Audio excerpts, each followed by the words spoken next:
بسم اللہ الرحمن الرحیم۔ السلام علیکم دوستو آج کل سعودی عرب کے حالات انتہائی خراب اور کشیدہ چل رہے ہیں۔ کسی کو یہ پتہ نہیں چل رہا کہ سعودی عرب کے اندرونی معاملات اور کیا واقعات سامنے آئے ہیں اور کیا ہو رہا ہے وہاں پر، کیونکہ میڈیا سے سعودی عرب کی حالیہ خبریں چھپائی جا رہی ہیں۔ کرونا وائرس نے پوری دنیا کو اپنی لپیٹ میں لے لیا ہے اور پوری دنیا کرونا وائرس میں بیزی ہیں، اور ادھر سعودی عرب میں حکومت کا تختہ الٹنے اور بغاوت کی کوششیں جاری ہیں، جس کے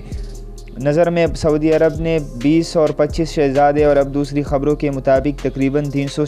شہزادے گرفتار کیے گئے ہیں۔ دوسری جانب سوشل میڈیا پر یہ خبریں زیر گردش ہیں کہ محمد بن سلمان کو قتل کر دیا گیا ہے۔ دوستو آج کل محمد بن سلمان میڈیا سے بھی غائب ہیں، اور میڈیا سے جب بندہ غائب ہو جاتا ہے اور پھر ایسے حالات میں جہاں بغاوت کی خبریں بھی زیر گردش ہو اور چل رہی ہو، ایسے میں محمد بن سلمان کا میڈیا کے سامنے نہ آنا اور ان کا منظر سے غائب رہنا یہی شکوک و شبہات پیدا کرتا ہے کہ کیا وہ سچ میں قتل کر دیے گئے ہیں؟ کیا محمد بن سلمان کو شاہ سلمان کی جانب سے قتل کیا گیا ہے، یا بغاوت کی کوشش میں محمد بن سلمان کے اپنے رشتہ داروں نے اسے راستے سے ہٹا دیا ہے؟